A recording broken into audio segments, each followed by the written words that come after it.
She was just a broke piano student desperate for rent money. One whispered melody to a blind child no one dared approach, and suddenly, she was inside the most dangerous family in Chicago. The Mafia boss made it clear: help his son speak again or disappear. Clara's hands trembled as she adjusted the microphone near the grand piano. This wasn't supposed to happen. Not tonight. Not her first night. "You're the replacement?" The manager's voice cut through her panic. "The regular guy called in sick. You better be good." She wasn't good. She was adequate. Barely. But her tuition was due in 3 days, and this single performance paid more than 2 weeks at the coffee shop.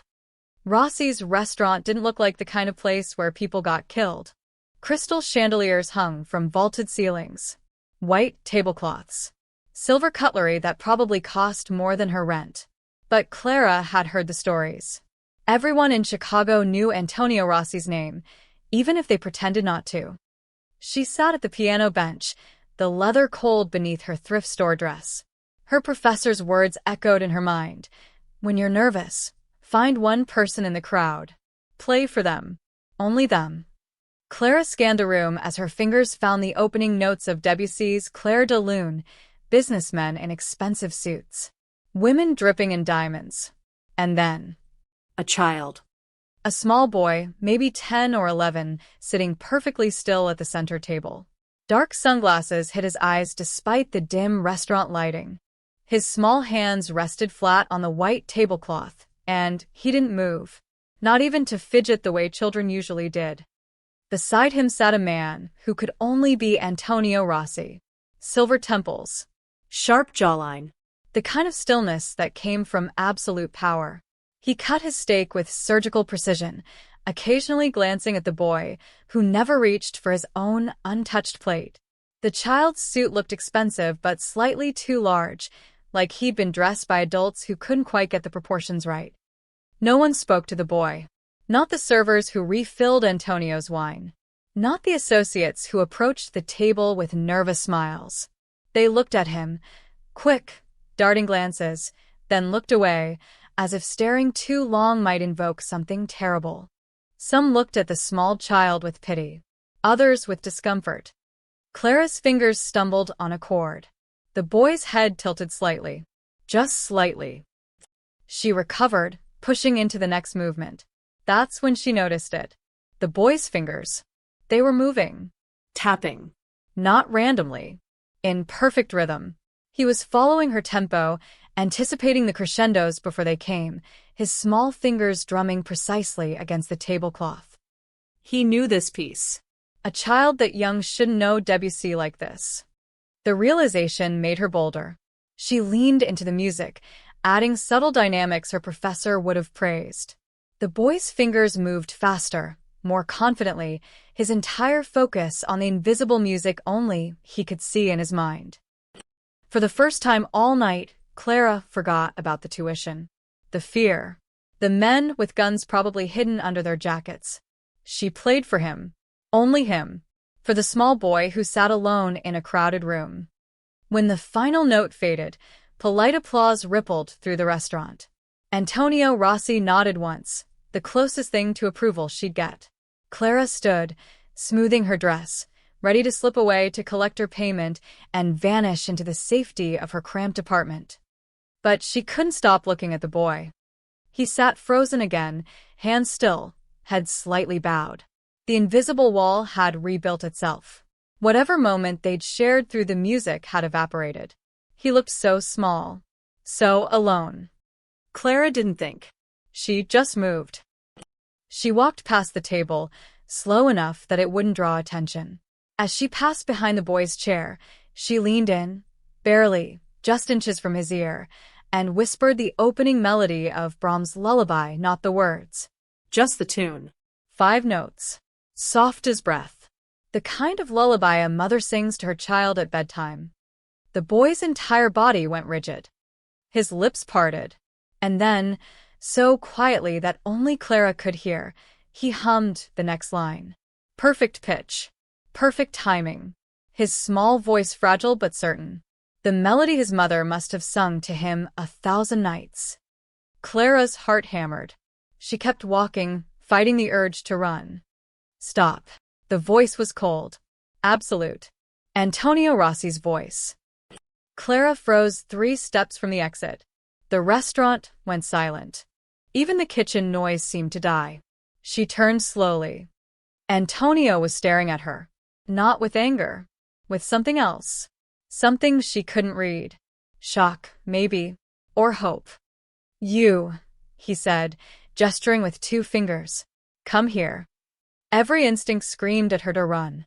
But her legs carried her back to the table. Up close, she could see the boy more clearly. His dark hair was neatly combed. His clothes expensive, but chosen by someone else. There was a small scar above his left eyebrow, almost hidden by the sunglasses. He couldn't have been more than 11 years old. What did you say to my son? Antonio's words were measured. Dangerous. Clara's mouth went dry. Just a melody. That's all. I'm sorry, I shouldn't have. He responded to you. Antonio leaned back, studying her like she was a puzzle. No one's reached him in 2 years.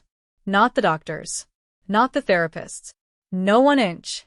The boy, Luca, she realized his name must be Luca Rossi, sat perfectly still. But his fingers were tapping again. The same 5 notes. Over and over. His small hand barely spanning 3 keys. What's your name? Antonio asked.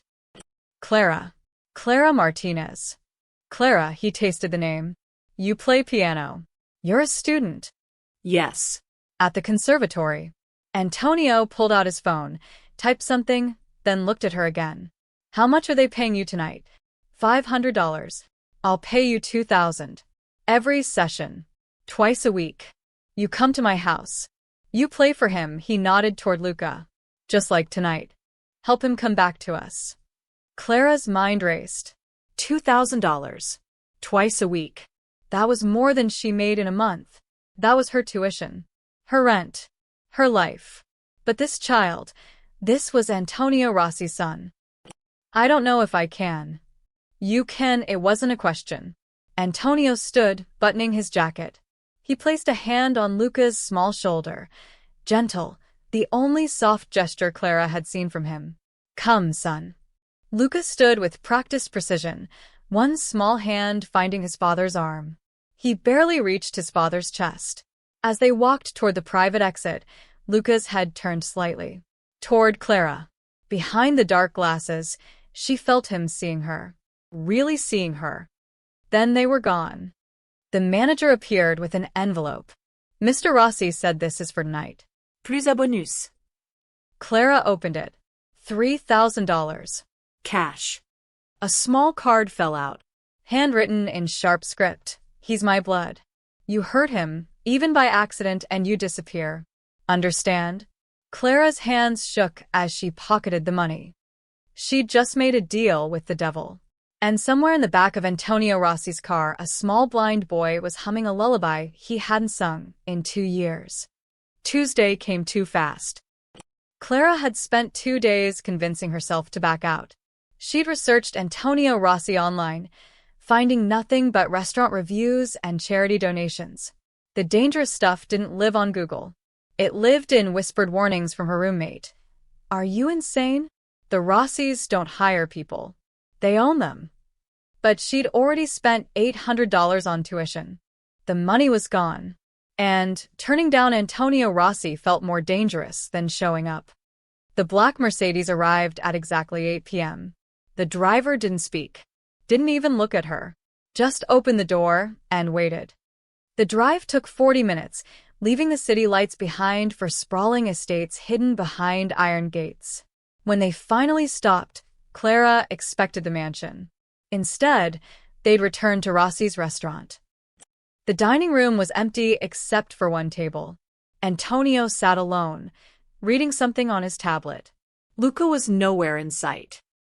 Sit, Antonio said without looking up. Clara, Saturday. You told your roommate about our arrangement. It wasn't a question. Clara's blood ran cold. I just said I had a tutoring job. Nothing specific. Hannah Chun. Nursing student. Works at County General on weekends. Dates a med student named Marcus. Antonio finally looked up. I know everything about you, Clara. Where you buy coffee. That you're $3,000 behind on student loans. That your mother calls every Sunday at 9 a.m. The message was clear. I can reach anyone you love. I won't tell anyone else, Clara whispered. I know. Antonio closed the tablet. Because you're smart. Scared but smart. That's why you're still here. He poured 2 glasses of wine. My son hasn't spoken more than 10 words in 2 years. Hasn't touched the piano since his mother died. The therapist said he's retreated somewhere we can't reach. Said to give him time. Antonio's jaw tightened. 2 years is enough time. What happened to him? Clara asked, then immediately regretted it. But Antonio didn't seem angry. Just tired. Car bomb. Meant for me. My wife died instantly. Luca survived but lost his sight from the blast. He was 9 years old. A piano prodigi. Already playing pieces meant for teenagers, he took a long drink. You know what's worse than losing your sight? Losing the one person who made you want to see anything at all. Clara's throat tightened. I'm sorry. I don't need sorry. I need him back. Antonio leaned forward. When you whispered that melody, his mother used to sing it every night before bed. I haven't heard him hum it since the funeral. You did something in 5 seconds that $100,000 in therapy couldn't do. He slid a contract across the table. Twice a week. You play piano in our home. You talk to him.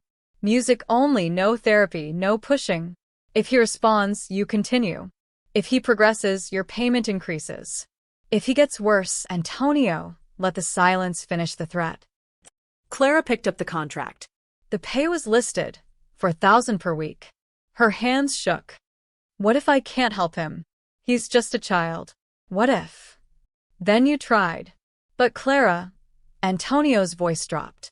If I find out you're working for the Salvatores, the Chens, or anyone else interested in my family, they won't find enough of you to bury. I'm not working for anyone. I just play piano. Good, he stood, buttoning his jacket. The car will bring you Thursday. 8 p.m.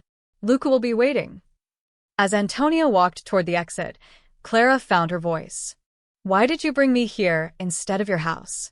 He paused. Because if you ran, I needed to know now. Saves everyone time. He glanced back with something almost like respect. But you didn't run. You walked through that door knowing exactly who I am. That takes either courage or desperation. Which do you think it is? Antonio smiled, cold and sharp. With you? Both. That's what makes you right for my son. He needs someone brave enough to stay. The door closed behind him, and Clara was alone with a contract that felt like a noose and a lifeline at the same time. She signed it. The same silent driver took her home. As Clara climbed the stairs to her apartment, she noticed a black SUV parked across the street. Different car. Same watching presence. Inside, Hannah was studying on the couch. She looked up. How was tutoring? Clara thought about the contract in her bag. The threat. The money. The blind child who hadn't spoken in 2 years. Complicated, she said. Her phone buzzed. Unknown number. Thursday. Don't forget. He's waiting. Clara deleted the message, but she'd already memorized every word. Somewhere in a mansion she hadn't seen yet, a small boy sat in silence, perhaps wondering if the girl who whispered his mother's song would come back. She would. She had no choice now. But somewhere deeper, beneath the fear and the money and the danger, Clara realized something else. She wanted to. A child needed her, and that meant something. The Rossi mansion looked like a fortress disguised as a home. Iron gates, security cameras every 10 feet, men in dark suits positioned at corners with the kind of stillness that came from military training. Clara counted 4 just from the driveway. Inside was worse. Grand, yes, marble floors, paintings that belonged in museums, a double staircase that curved like something from a movie, but sterile. No family photos. No toys. Nothing that suggested a child lived here. A woman in her 50s, gray hair pulled tight, met Clara at the door. I'm Mafia. Housekeeper. Follow me. They walked through hallways that echoed with emptiness. Maria didn't make small talk. Didn't explain. Just led Clara to a room at the mansion's east wing. The music room. A Steinway grand piano sat in the center, polished to perfection. Floor-to-ceiling windows overlooked gardens that looked maintained, but unused. And in the corner, in a chair far too large for him, sat Luca. He wore the same dark glasses. Different clothes, expensive casual, probably chosen by Maria. His small frame looked lost in the leather armchair, his feet not quite reaching the floor. His hands rested on his knees, perfectly still. He didn't acknowledge Clara's entrance. "He's been sitting there for an hour," Maria whispered, and Clara heard genuine concern in her voice. "Won't move. Won't speak. I'll be in the kitchen if you need anything." Then Clara was alone with him. She approached slowly, her footsteps deliberate on the hardwood. Luca's head tilted slightly, tracking her movement by sound. Luca. I'm Clara. From the restaurant, nothing. His small face remained expressionless. "I'm going to play something. You don't have to do anything. Just listen if you want." She sat at the piano, letting her fingers rest on the keys. What did you play for a traumatized child trapped in silence? Something loud felt wrong. Something sad felt cruel. She chose Satie's Gymnopédie No. 1 simple. Haunting. Space between the notes. Luca didn't move. Clara played the piece, through once. Then again, this time adding small variations, hesitations where the melody asked questions. She wasn't performing. She was speaking. On the third repetition, she heard it. A breath. Different from the others. Luca had sighed in time with the phrase. Clara kept playing, but shifted to something more rhythmic. Chopin's Nocturne in E-flat major, the kind of piece that made you want to move. Luca's small fingers twitched. She didn't stop. Didn't acknowledge it. Just continued, letting the music fill the room like water finding cracks in stone. By the fourth song, Inaudi's Ne vol biencha, Luca had turned his chair. Just slightly. Enough to face the direction of the piano. Clara took a risk. She stopped mid-phrase and whispered the next 4 notes instead of playing them. Silence. Then Luca's fingers tapped the rhythm against his knee. Once. Twice. His small hand barely making a sound. Clara whispered another frase, dada dunda like a question. Luca tapped back. Dum-da-da-dum. An answer. Her heart raced. She played the phrase on the piano, exactly as he'd tapped it.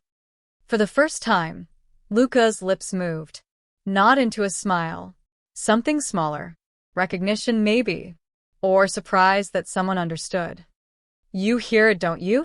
Clara said softly. The conversation and the music. Luca didn't respond with words. But slowly, so slowly she almost missed it, he stood. His small hand reached out, finding the wall, then sliding along it until he found the piano's edge. He was so careful, every movement memorized. Clara stayed frozen, barely breathing. Luca's fingers touched the piano's surface.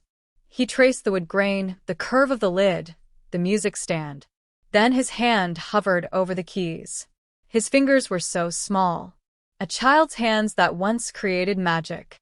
He didn't press any, just held his hand there, trembling. "It's okay," Clara whispered. "You don't have to play, but it's here when you're ready." Luca's hand dropped.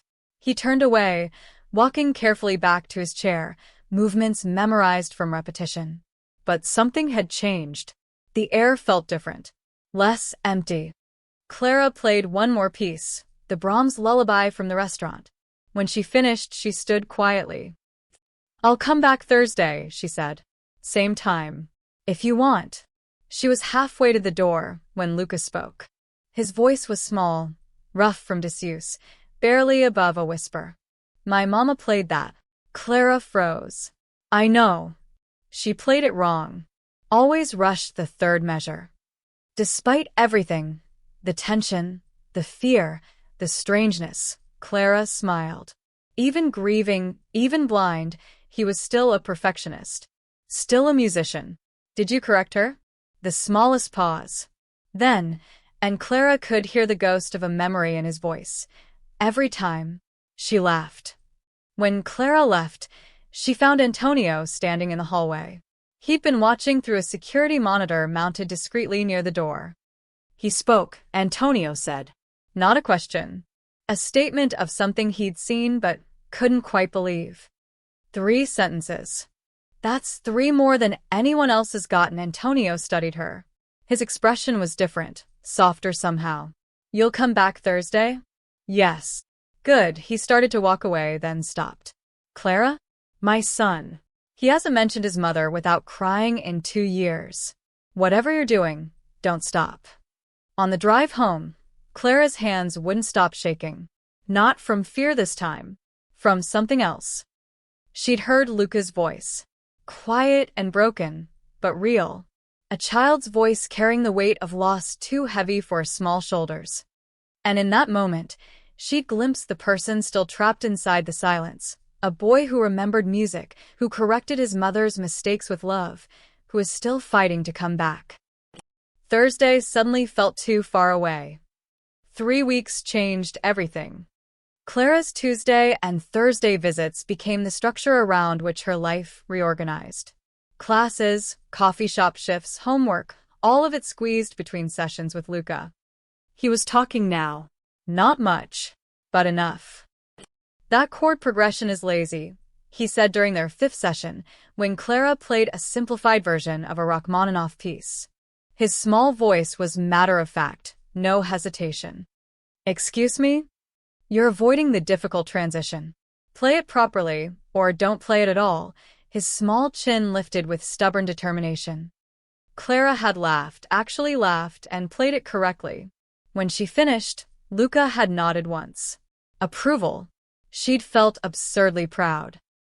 By the 3rd week, he was sitting at the piano bench. Not playing, but close enough that Clara could feel the shift. He'd place his small hands on the keys sometimes, pressing so softly no sound came out. Like he was asking permission from the instrument itself. His legs dangled from the bench, feet not reaching the pedals. Why did you stop playing? Clara asked one evening, after they'd spent 20 minutes in comfortable silence. Luca's jaw tightened, such an adult expression on a child's face. What's the point of playing if she's not here to listen? Maybe she still is. Don't, his voice went sharp, older than his years. Don't give me that grief counselor nonsense. She's dead. I know. I was there, his small hands clenched into fists. Clara didn't push. She just played the next piece, something melancholy but not tragic. Schubert. After a long pause, Luca spoke again, softer. I used to play all the time. Before. Mama said I was special. His small fingers traced the piano keys. Then the bomb. I remember the sound more than anything. This high-pitched ringing, then nothing. When I woke up, everything was dark. Forever dark. I'm sorry. Everyone's sorry. Sorry doesn't bring back light. Sorry doesn't bring her back. He pulled his hands away from the piano. I can't play like I used to. I can't read music. Can't see the keys. So what's left? Clara chose her words carefully. Beethoven composed his 9th symphony completely deaf. Beethoven wasn't 10 and useless. Beethoven was human. Like you, she played a soft chord. And you're not useless. You have perfect pitch. You can hear mistakes I can't even catch. You knew that Rachmaninoff progression was wrong immediately. That's not useless. That's rare. That's gift. Luca didn't respond, but she saw his small shoulders relax slightly. That night, when Clara left, Antonio was waiting by her car. Not unusual anymore. He often appeared to ask about Luca's progress. But this time, 2 other men stood with him, both in suits, both watching her with cold assessment. Clara, this is Marco and Vincent. My associates. Antonio's tone was different. Businesslike. They'll be escorting you home from now on. Why? Precaution. You're part of this family's routine now. That makes you visible. He lit a cigarette. Some people watch my house. They notice patterns. New faces. I'd rather you stay safe. Clara's stomach dropped. Are you saying I'm in danger? I'm saying you're protected. There's a difference. Vincent opened her car door. They'll follow at a distance. You won't notice them after a while. But Clara did notice. Black SUVs trailing her to campus. Men in coffee shops who never ordered anything. Her classmates started asking questions she couldn't answer. Who are those guys? Her friend Jen asked after class one day. Just family friends. Family friends don't look like hired killers, Clara. She didn't know what to say. The truth was impossible to explain. The next Tuesday, Clara arrived to find the music room rearranged. The piano bench had a cushion now, child-sized, so Luca could sit properly. Sheet music, Braille sheet music, sat on the stand. Luca stood beside the piano, one small hand resting on it. I want to try, he said without preamble. His voice was determined but scared. Try what? Playing. Making music again. Something. His voice carried frustration beyond his ears. I can't keep sitting here just listening to you. It's driving me crazy. I need to do something. Clara felt a surge of hope. Okay. What do you want to play? I don't know. That's the problem. I can't see the keys. Can't remember where anything is anymore. It's been too long. Then we'll start simple. Clara sat beside him on the bench. She had to adjust her position because the cushion made him higher than her now. She took his small right hand gently. Middle C, remember? She pressed his finger to the key. He played it. Once. Twice. His small finger barely had the strength at first. Now, D, she guided him. They worked through a single octave like that, Clara guiding, Luca playing. His muscle memory started returning. His small hands remembered even if his mind had forgotten. By the end of the hour, he could find the notes himself. Again, he kept saying, his child's voice intense with focus. I need to do it again. When Maria came to announce dinner, Luca shook his head. Not yet. Please, Miss Maria. 5 more minutes. Antonio appeared in the doorway. He didn't interrupt. Just watched his son, really watched him, play notes on a piano for the first time in 2 years. His small boy, fighting so hard to come back. When Clara finally stood to leave, exhausted, Luca caught her wrist. His grip was tentative but deliberate. His hand was so small. Tomorrow, he said. Can you come tomorrow? Not Thursday. Tomorrow. Clara glanced at Antonio, who nodded once. There was moisture in his eyes. Tomorrow, she agreed. Outside, Vincent was waiting by her car. Boss says you need a phone. Secure line. He handed her a new cell phone. Only 3 numbers programmed. Antonio, the mansion, and emergency services. Something feels wrong about this, Clara said. Vincent's expression didn't change. Everything about this is wrong, miss. But you're helping that kid. He smiles now. Did you know that? First time in 2 years, Maria saw him smile yesterday. So you're in it now. Might as well have a lifeline. As Clara drove home, black SUV following 3 cars behind, she realized Vincent was right. She wasn't just teaching piano anymore. She was helping a broken child heal. She was inside the Rossi family, inside their world, inside the target painted on their backs. And somewhere between the fear and impossibility of it all, she'd started to care about the small boy who was finally learning to play again. That terrified her most of all. Absolutely not. Antonio's voice was final. Clara had expected resistance, but not this much. It's just a small recital, she pressed. Community center. Maybe 40 people. Students' families. Nothing big. You want to take my son, my blind son, a child, out in public to listen to amateur piano players? Antonio set down his espresso. Give me one good reason. Because he asked me to. That stopped Antonio cold. Behind him, through the study's open door, Luca was practicing scales in the music room.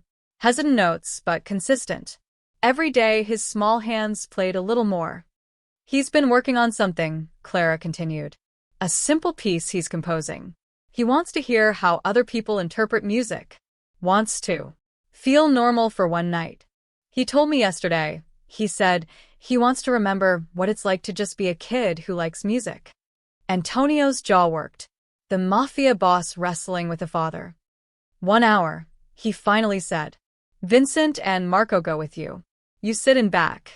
First sign of trouble, you leave. And Clara, he's 10 years old. You don't let him out of your sight. Clara exhaled. Thank you. Don't thank me. If anything happens to him, I know. I disappear. The community center was shabby compared to Rossi's world. Folding chairs, fluorescent lights, an upright piano that needed tuning. But when Clara and Luca arrived, Vincent and Marco flanking them like shadows, she saw Luca's posture change. He tilted his small head, listening. Children laughing. Someone warming up backstage. The casual chaos of normal life. How many people? He asked quietly, his small hand gripping Clara's. Maybe 30. Families mostly. Students from the university. Some kids your age. Are they looking at me? Clara glanced around. A few curious stares at the dark glasses, the obvious security detail, the small boy holding an adult woman's hand so tightly. But mostly people were focused on their programs, their phones, their own nerves. Some. But not the way you think. They'd just see a kid. They sat in the back row. Luca's small legs swung slightly, not reaching the floor. His hand found the chair arm, gripping it tight. Vincent positioned himself 3 seats away, eyes scanning the room constantly. The recital began. A 10-year-old girl butchered Chopin. A college student played Gershwin competently, but without feeling. An older woman performed Debussy, with more passion than precision. And Luca listened to every note, his small face turned toward the stage with complete attention. After the 4th performer, Clara heard him whisper. The girl, the first one, she has the tempo right in her head. Her hands just can't keep up yet. You could hear that. Her breathing. She was anticipating the changes before her fingers got there. He paused. She'll be good someday. If she doesn't give up, someone should tell her. That's very kind of you to notice. During a particularly off-key rendition of For Elise, Luca did something unexpected. He laughed. A child's laugh, genuine and surprised. Clara stared at him. What? He's playing it like a march. It's supposed to be gentle. Light. Luca's small lips curved, a real smile. Mama would have covered her ears and made a funny face. Clara felt her chest tighten. This was the first time Luca had mentioned his mother with lightness in his voice. Just memory. Simple and bittersweet. A child remembering his mother's silliness, not just her absence. During intermission, a young boy, maybe 8, approached them. His mother tried to stop him, but he was already standing in front of Luca. Why are you wearing sunglasses inside? The boy asked. His mother gasped. Tommy, that's rude. But Luca held up a small hand. I'm blind. The glasses help people remember not to wave at me. And bright lights hurt, even though I can't see them. Tommy considered this. That's weird. But okay. Can you play piano? I'm learning again. I used to be really good, but I had an accident. Me too. Learning, I mean. Not the accident part. I'm learning. Mary had a little lamb. What are you learning? Luca's expression softened. Something harder. But I'll get there. Cool. Maybe we can play together sometime. Tommy grinned and ran back to his mother, who mouthed an apology. Clara saw Luca's small shoulders relax completely for the first time. That wasn't so bad, she said. No, Luca admitted, a tiny smile still on his face. He was nice. He didn't act weird. The second half began. A teenager performed an original composition, rough but heartfelt. When she finished, the audience applauded politely. But Luca leaned toward Clara, his small voice excited. The third movement. Did you hear it? The way she shifted from major to minor? I heard it. That's what I want to do. Capture that feeling. The shift from light to dark, his small fingers tapped against his knee, not nervous, but excited. Can we try that tomorrow? In my piece. Clara smiled. Yes. Absolutely yes. But as the final performer took the stage, Vincent's hand suddenly touched her shoulder. His voice was low, urgent. "We need to leave." Now. Clara's heart jumped. What? Why? "Don't ask questions. Get the kid up quietly." She turned to Luca, keeping her voice steady. "We should go. You wanted to beat the crowd, remember?" Luca frowned, his small face confused. "But it's not over." "I know, sweetie. But we need to go now." Clara took his hand. Marco moved ahead, clearing a path to the side exit. Vincent stayed behind them, one hand inside his jacket. Luca's small hand squeezed Clara's tightly. "Something's wrong," he whispered. "I can hear it in everyone's voices." Outside, the black SUV was already running. Vincent practically lifted Luca inside, Clara scrambling in after him. "What's happening?" Luca asked, his small voice tight with fear. "Clara?" "Just a precaution," Vincent said, but his hand never left his concealed weapon. As they pulled away, Clara looked back. Two men in dark coats were entering the community center, scanning the crowd. One of them locked eyes with Vincent through the window. Then they were gone, speeding into the night. Luca sat rigid beside her, his small body trembling. Someone was there. Someone looking for me. Like before. Like the bomb. Clara wanted to lie, but Luca would hear the deception in her voice. "I don't know. Maybe. This is why Papa never lets me leave. This is why I'm a prisoner." His small hands clenched into fists. "Even 1 hour of normal, I can't even have that. I'm 10, and I can't even go outside." Clara reached for his hand, without thinking. "You're not a prisoner. You're protected. There's a difference." "Is there?" His small voice broke. "It doesn't feel different." She didn't have an answer that would satisfy a frightened child. Back at the mansion, Antonio was waiting. His face was carved from stone. When he saw them, he immediately knelt down to Luca's level, checking him over. "You okay, son?" "I'm fine, Papa." "We left before anything happened." Antonio stood, his expression dark. "The Salvatores. They've been asking questions about Clara. About the routine." He looked at his son. "This ends now. No more outings. No more risks." "No," Luca said, his small voice firm. Everyone turned. "No." Antonio's voice was dangerous. "I'm not living in fear anymore. I'm not hiding." Luca's small chin lifted with a courage that seemed too big for his body. "For the first time in 2 years, I want to play music again. I want to exist. I made a friend tonight, Papa. Tommy. He was nice to me. You can't take that away. Not even you." Father and son faced each other. Antonio towering over his small, blind son. An impasse. Finally, Antonio's expression cracked. Just slightly. He knelt down again, taking Luca's small shoulders gently. "You're 10 years old. It's my job to keep you safe. I know. But Mama wouldn't want me to just hide forever." Luca's voice wavered. "She'd want me to be brave. She was always brave." Antonio pulled his son into a tight embrace. Clara saw his eyes close, saw the pain on his face. "We'll discuss this tomorrow," he said quietly into Luca's hair. "When I'm less angry. When I've handled the Salvatores." The weight of those last words hung in the air. Maria appeared to take Luca to bed. As the small boy was led away, he turned back. "Clara? You'll come back, right? Even if Papa says no more trips?"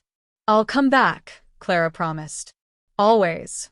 As Clara left that night, her hands were shaking. She'd seen Luca laugh. Seen him excited about music.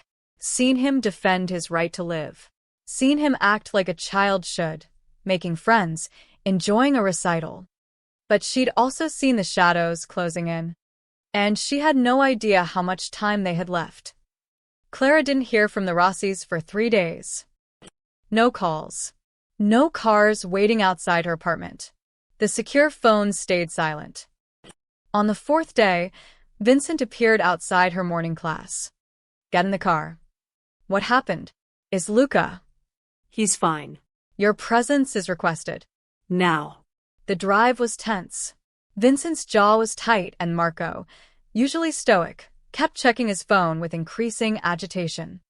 When they arrived at the mansion, it looked like a war zone preparing for battle. Twice as many guards. Men checking cars at the gate. Someone installing additional cameras. Maria met Clara at the door, her usual composure cracked. Thank God you're here. He won't eat. Won't sleep. Just sits at the piano playing the same 8 bars over and over.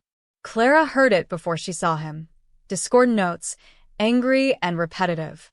She found Luca in the music room, his small body hunched over the keys, attacking them like they'd personally wronged him. Luca. He didn't stop. Didn't acknowledge her. Luca, it's Clara.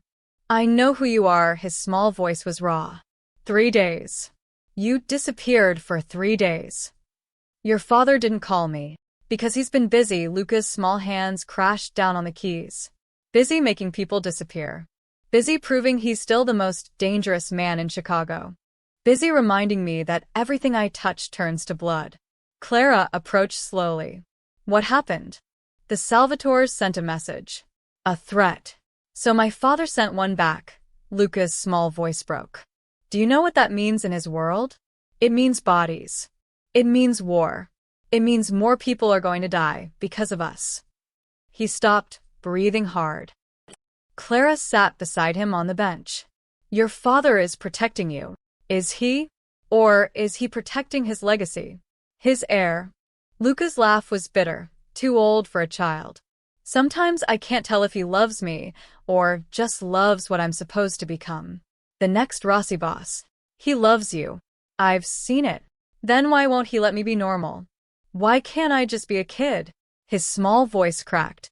I'm 10 years old, and I can't even go outside without people trying to hurt me. Before Clara could answer, the door burst open.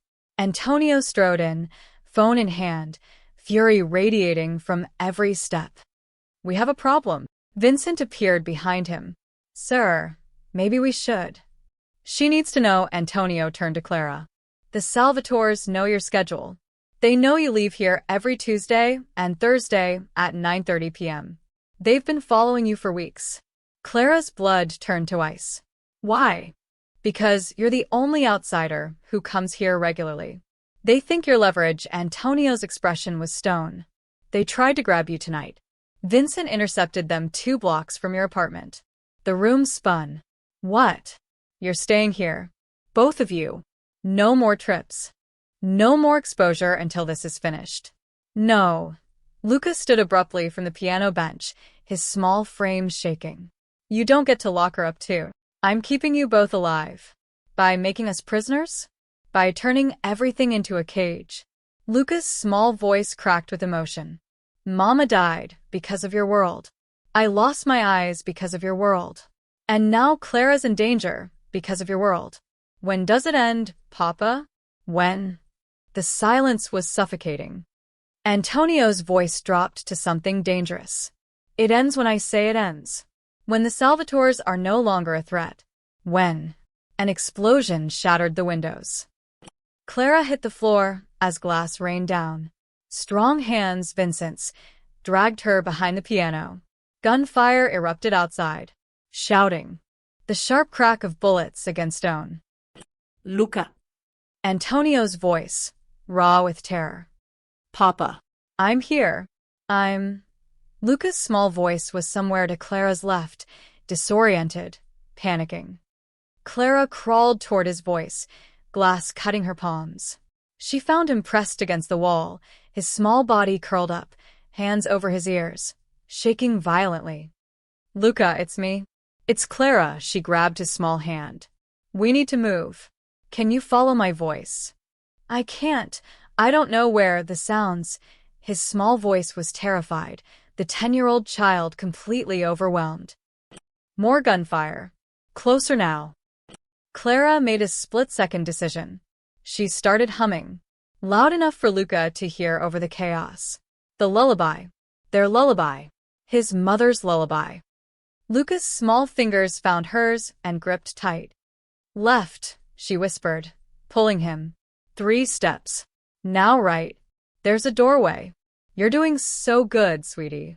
She guided him through the music room door into the hallway, humming directions like she'd once hummed melodies. Vincent and Marco flanked them, weapons drawn, clearing corners. Behind them, Antonio was shouting orders, coordinating the defense. They reached a panic room, steel door, keypad entry. Vincent punched in a code and shoved them inside. Stay here. Don't open this door for anyone but me or the boss. The door slammed. Locked. Sealed. Clara and Luca were alone in the silence. Her humming stopped. The reality crashed down. Luca was still gripping her hand like a lifeline, his small body shaking uncontrollably. His breathing was ragged, panicked. The sound, the explosions, it's just like when Mama... I know, baby. I know, Clara pulled him into her arms, and he buried his small face against her shoulder. But we're safe. We're okay. Papa is doing what he does. He'll be fine. Luca sobbed against her shoulder, the first time she'd heard him cry. I'm scared. I'm so scared. Me too. But we're together. You're safe with me. They sat in the darkness, though darkness meant nothing to Luca. Minutes crawled by. The sounds of gunfire faded, then stopped. Luca's small body gradually stopped shaking, but he didn't let go of Clara. You guided me, Luca finally said, his voice small and exhausted. With the song. That was smart. You followed. That was brave. I was terrified. So was I. Luca's small hand stayed in hers. Clara? Thank you. For not leaving. For staying when everything went insane. For protecting me. Where would I go? She tried to sound light, but her voice shook. Anywhere. Anywhere but here.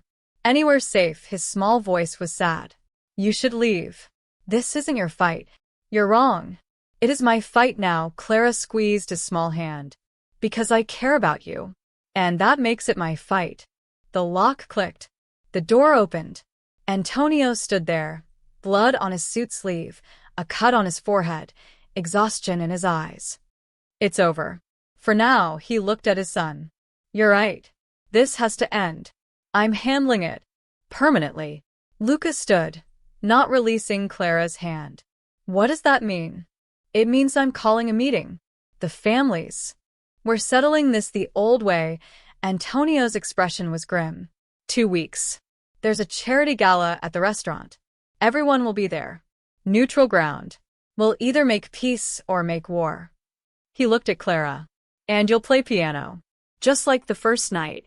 We show them we're not hiding. We're not afraid. Clara's voice was barely a whisper. You want to use us as bait. I want to use you as proof that we're still standing. That they didn't break us. Antonio's voice softened. But I understand if you want out. Say the word. I'll pay you what you're owed, and you'll never see us again. You'll be safe. Clara looked at Luca. At the small boy who'd been silent for 2 years. Who'd learned to play again. Who'd laughed at a recital. Who'd just survived an attack while following her voice through chaos. Whose small hand still gripped hers. I'll play, she said. Antonio nodded once.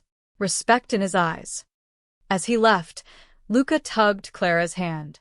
You don't have to do this. You could leave. Be safe. Yes, Clara said quietly, kneeling to his level. I do have to. Because you're not just a job anymore, Luca. You're family to me. His small face turned toward her, and behind the dark glasses, she knew he was crying again. But this time, maybe, with something like hope. Because somewhere between the music and the danger and the impossible bond they'd formed, she'd stopped being just the piano teacher. She'd become something far more important. She'd become the person a broken child trusted to keep him safe. The restaurant had never looked more beautiful or more dangerous. Crystal chandeliers threw fractured light across tables filled with Chicago's most powerful crime families. The Salvatores sat on the east side, the Chens on the west. Neutral families scattered between them like human buffers. Everyone was armed. Everyone was watching. Clara's hands trembled as she adjusted her dress. Deep blue, expensive, chosen by Antonio's stylist. She looked like she belonged in this world. She didn't. You don't have to do this, Luca said beside her in the private room. He wore a tailored suit sized perfectly for his small frame, dark glasses replaced with clear ones that showed his unseeing eyes. Antonio's idea, no more hiding. We've been over this. Clara knelt down to his level, adjusting his tie. I play. You listen. We show them you're not afraid. I am afraid. Luca's small voice was honest. What if something happens? What if they hurt you? Or Papa? Then your father will handle it. That's what tonight is for. She paused. But Luca? I need you to trust me. If something feels wrong, if I change the song, you follow my lead. Okay. Luca frowned, his small face worried. What are you planning? Insurance. Before he could ask more, Antonio appeared. He knelt down, taking his son's small shoulders. You ready, son? No. But I'll do it anyway. Antonio smiled, proud and pained. That's my boy. That's your mother's courage. He stood. It's time. The main dining room fell silent as they entered. Clara felt every eye track their movement, predators assessing prey. She kept her hand on Luca's small shoulder, guiding him. Luca walked with careful dignity, his small face composed despite the fear she knew he felt. Antonio sat Luca at his usual corner table, positioning himself between his son and the room like a human shield. Vincent and Marco flanked them. Clara counted at least 15 other Rossi men scattered throughout. The Salvatores had brought similar numbers. One wrong move, and this became a massacre, with a child in the middle of it. Clara sat at the piano, the same piano as that first night. Full circle. She began with Chopin, safe, classical, expected. The room relaxed marginally. Conversations resumed in hushed tones. Business was being discussed. Deals were being made. Clara played 3 pieces. Luca sat motionless, his small hands folded on the table, listening with complete attention. Then she saw him, a Salvatore associate, young and nervous, moving toward the kitchen entrance. His hand inside his jacket. Vincent saw him too, starting to move. Clara's hands crashed into a jarring chord. Wrong. Completely wrong. Every head turned. She shifted immediately into the lullaby. Their lullaby. Loud and deliberate. Luca's small head snapped up. Clara saw the moment he understood. His small body tensed. Then Luca stood. Antonio's hand shot out. Son, sit down. But Luca walked forward, one small hand trailing the wall, moving toward the piano with practiced steps. The entire room watched, transfixed by the sight of a small blind child walking through a room full of killers. He reached the piano bench. Clara helped him up. He was still so small, even with the cushion. What are you doing? She whispered. Trusting you. His small hands found the keys. Now what? Clara's mind raced. The Salvatore associate had frozen, confused by the attention. Vincent was closing in. Everyone was watching the child at the piano. Play with me, Clara whispered. Just follow. She started the melody again, softer. Luca's small fingers joined hers, hesitant at first, then stronger. They played together, their 4 hands creating something neither could alone. His small hands moved with growing confidence, muscle memory taking over. The room was utterly silent. Antonio stood slowly, and Clara's heart stopped. But he wasn't angry. His eyes were fixed on his son, the son who hadn't played piano in public since his mother died. The small boy who was playing now, in front of Chicago's most dangerous men, completely vulnerable. The Salvatore associate backed away, his moment lost. Vincent intercepted him quietly at the kitchen door. Clara and Luca finished the piece. The final note hung in the air. Luca's small hands lifted from the keys, and he turned his face toward where he knew his father stood. Then something unexpected happened. Antonio began to clap. Slow. Deliberate. His eyes never leaving his son. Other families joined, even the Salvatores, because in that moment, this wasn't about territory or power or revenge. It was about a father watching his son come back from the dead. About a child showing courage that shamed grown men. An older man, silver-haired, commanding, stood from the Salvatore table. Giovanni Salvatore himself. "Antonio," he said, voice carrying. "Your son has courage. Playing while blind in a room full of enemies. That takes strength. Real strength." "He has his mother's courage," Antonio replied, voice tight with emotion. Giovanni nodded slowly. Teresa was a good woman. Her death was regrettable. Collateral damage is always regrettable. The temperature in the room dropped. Antonio's hand moved toward his jacket. But Luca spoke first. His small voice, clear in the silence. "Then let her death mean something." Everyone turned to stare at the small blind boy, at the piano. "I can't see you," Luca continued, his voice steady despite his size. "Any of you. I don't know who's Rossi or Salvatore or Chin. I just hear voices. Fear. Anger. Pride." He paused. "My mama died because someone planted a bomb meant for my papa. And my papa will kill someone to avenge her. And then someone will kill to avenge that death. When does it end?" "Luca." Antonio's voice carried a warning. "No. Papa," Luca's small voice was firm. "I'm blind because of this war. I lost 2 years of my life because of this war. I don't have mama because of this war." His small hands pressed against the piano keys. "If her death, if my eyes, if any of it means anything, let it end tonight. Please. I'm 10 years old, and I'm tired of being scared." The silence was absolute. A child's plea, simple and devastating. Giovanni Salvatore studied Luca for a long moment. Then he looked at Antonio. "Your son speaks truth. This war has cost all of us. Children shouldn't have to pay for their father's choices." He glanced around the room. "Perhaps it's time for new terms. New peace." Antonio's jaw worked. The boss warring with the father. Finally, new terms. Neutral territories. Reparations. He met Giovanni's eyes. "And guaranteed safety for my family. All of them." His gaze flickered to Clara. She was family now. Officially. Giovanni extended his hand across the space between tables. "Agreed. For the children. So they don't have to live in our shadows." Antonio shook it. The room exhaled collectively. But as Giovanni turned away, Clara saw it. The micro-expression. The cold calculation behind his eyes. This wasn't peace. This was a strategic retreat. The war wasn't over. It was just changing form. As the families began to leave, exchanging careful nods and hollow promises, Luca found Clara's hand. "Did it work?" he whispered. "Is it over?" Clara looked at Antonio, who was watching the Salvatores depart with the eyes of a man who knew better than to trust a handshake.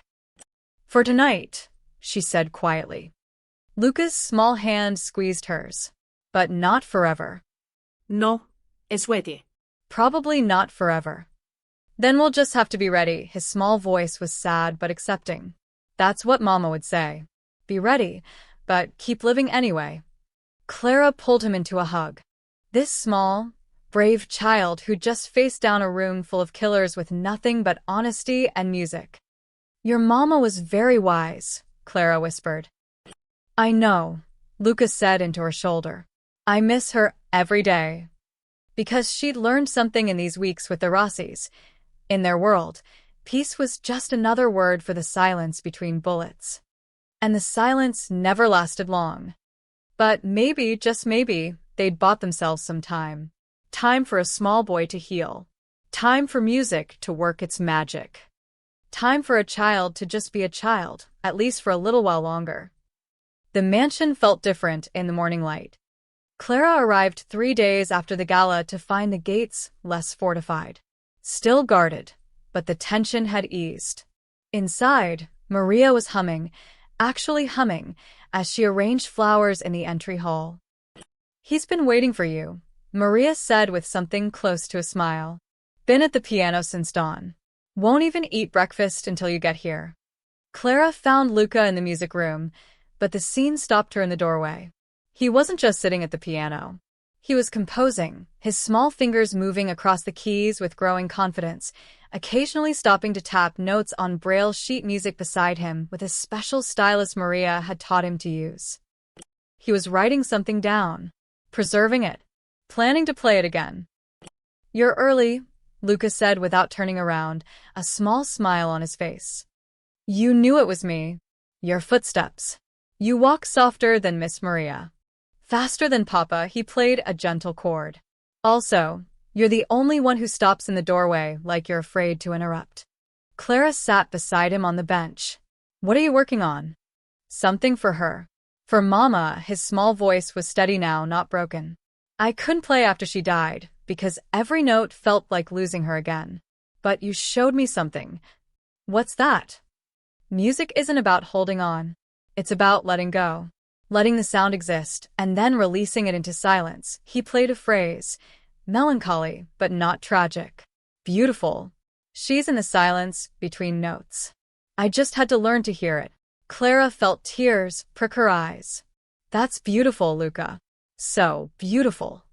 "It's not finished. I need help with the bridge." The transition from grief to, he paused, his small face thoughtful.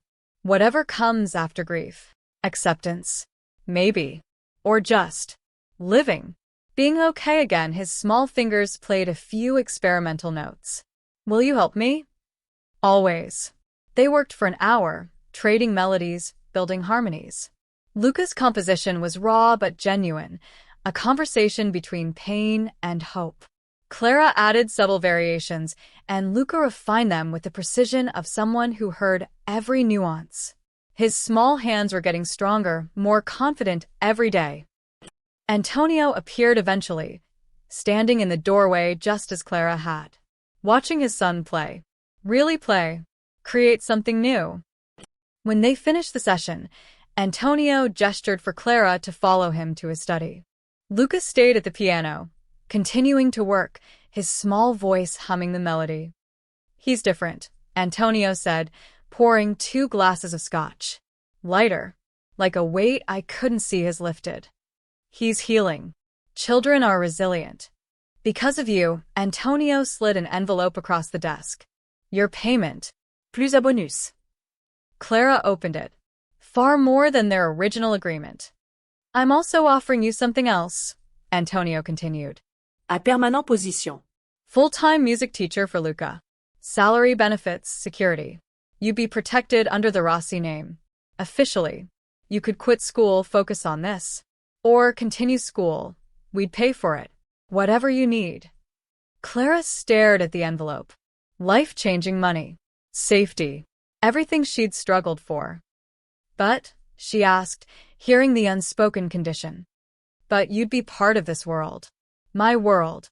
There's no walking away once you're family." Antonio's eyes were serious. "The peace with the Salvatores is fragile. Giovanni's already testing boundaries. There will be more threats. More danger. You'd be choosing that life. And you'd be choosing to stay in a child's life. To be there for him as he grows up. That's a long commitment." Clara thought about the past months. The fear. The black SUVs. The attack on the mansion. But also, Luca's first words. His laugh at the recital.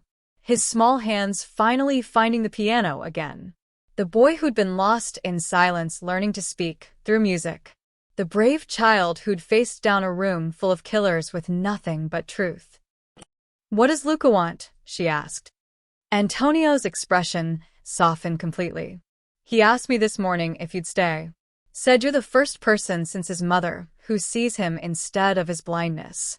Who treats him like a kid, not a tragedy." His voice roughened. "He asked if you could be his family. If that was allowed."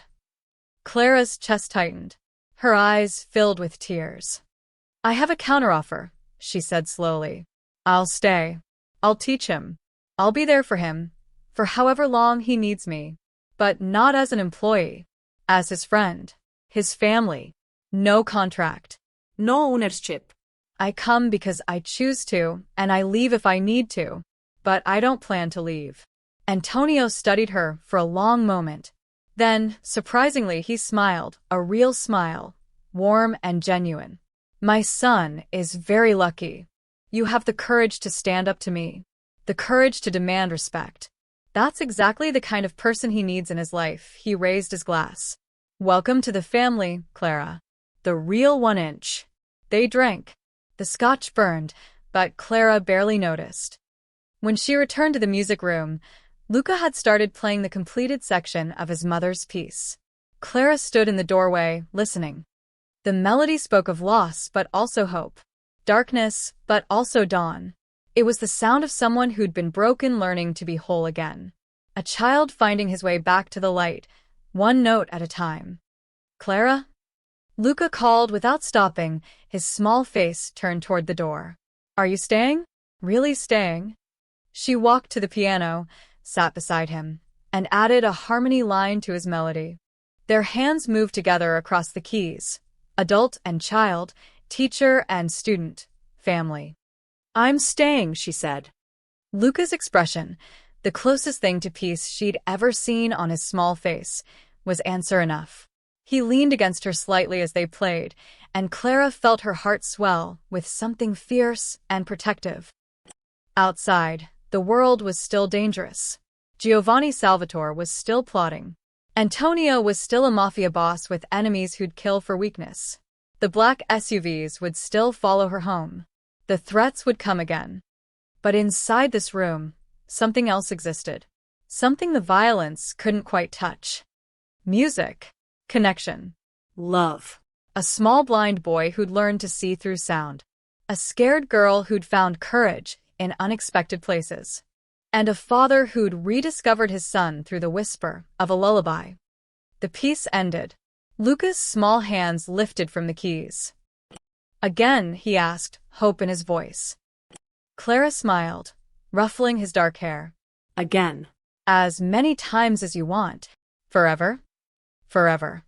And in the silence between their notes, in the space where grief met healing and darkness met light, they played.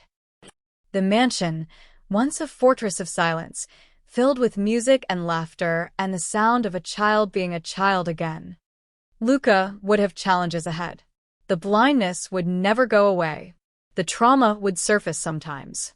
The dangerous world his father lived in would always cast shadows. But he wouldn't face any of it alone. He had his father's fierce protection, Maria's steady care, Vincent and Marco's silent guardianship. And he had Clara, who'd walked into a mafia boss's restaurant terrified and desperate, and walked out having found a family she never expected. A small boy who needed her, who trusted her, who'd shown her that courage wasn't the absence of fear. It was playing piano in a room full of enemies. It was humming a lullaby in the darkness. It was choosing to live even when the world tried to make you hide. For the first time in 2 years, the Rossi mansion sounded like home. And that, Clara thought as Luca's small hands began the melody again, was worth every risk.